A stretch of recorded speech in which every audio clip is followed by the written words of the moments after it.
கர்த்தருக்குள் அன்பானவர்களே, அனுதினமும் கிறிஸ்துவுடன் தியான வேளைக்கு உங்களை அன்புடன் அழைக்கிறோம்.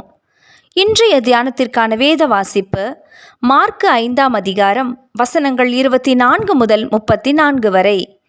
தியானத்தின் தலைப்பு, தலையை உயர்த்தும் அன்பு.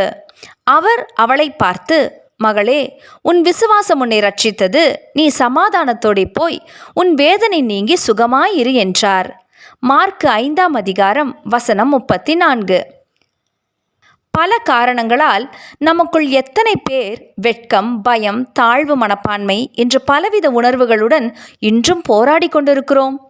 தாவீது ராஜா சவுலுக்கு தப்பி ராஜ்யபாரத்தை ஏற்றுக்கொண்ட பிற்பாடு மகன் அப்சலோமின் எதிர்ப்புக்கு முகம் கொடுக்க நேரிட்டு தப்பி ஓடி போகையில், ஆனாலும் கர்த்தாவே, நீர் என் கேடகமும் என் மகிமையும் என் தலையை உயர்த்துகிறவருமாய் இருக்கிறீர் என்று பாடினார். சங்கீதம் 3ஆம் அதிகாரம் வசனம் 3. இப்படி இருக்க நமது தலைகள் ஏன் இன்னமும் தாழ்ந்திருக்க வேண்டும்? யவீருவின் வீடு நோக்கி இயேசு சென்று கொண்டிருக்கையில் திரளான ஜனங்கள் இயேசுவை நெருக்கி கொண்டு சென்றார்கள். திடீரென இயேசு நிற்கிறார். ஜனக்கூட்டத்தை திரும்பி பார்க்கிறார். என் வஸ்திரங்களை தொட்டது யார்? இதுவும் ஒரு கேள்வியா என்பது போல இயேசுவின் சீஷர்கள் இத்தனை திரள் ஜனம் நெருக்குவதால் தொட்டது யார் என்று கேட்பது எப்படி என்கிறார்கள். ஆனால் இயேசுவோ தமக்குள்ளிருந்து வல்லமை புறப்பட்டதை தமக்குள் அறிந்தவராக தொட்டவரை முன் வரவழைக்கும்படி தேடினார். வல்லமை புறப்பட்டதை அறிந்தவருக்கு என்ன சம்பவித்தது என்று தெரிந்திராதா என்ன? ஆனால் அவர் தேடினார். இனிமேல் மறைக்க முடியாது என்று உணர்ந்தவளாக இயேசுவின் வஸ்திரத்தை தொட்ட அந்த பெண் பயந்து நடுங்கி அவர் முன்பாக வந்து விழுந்து உண்மையை சொன்னாள். சகல ஜனங்களும் அதை கேட்டார்கள். 12 வருடங்களாக பெரும்பாடு நோயினால் வருத்தப்பட்ட பெண் இவள். யூத சட்டத்தின்படி இவள் தீட்டுள்ளவள். அவள் சமுதாயத்திற்குள் சேர்க்கப்பட முடியாதவள். இப்படிப்பட்டவளை இயேசு அப்படியே இரகசியமாகவே விட்டுவிடவில்லை. அவள் வெளிப்பட சந்தர்ப்பத்தை ஏற்படுத்தினார். ஏன்? அவளை அவமானப்படுத்தவா? இல்லை. நடந்தது என்ன?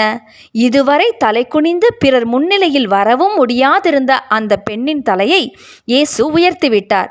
ஒன்று, அவளுடைய தீட்டு நீங்கியது என்பதை சமூகத்துக்கு தெரியப்படுத்தினார். அடுத்தது, தொட்டாலே போதும் தான் சுகமாவேன் என்று அவளுடைய அந்த விசுவாசத்தின் நிமித்தம் இயேசு அவளை சாட்சியாக நிறுத்தினார்.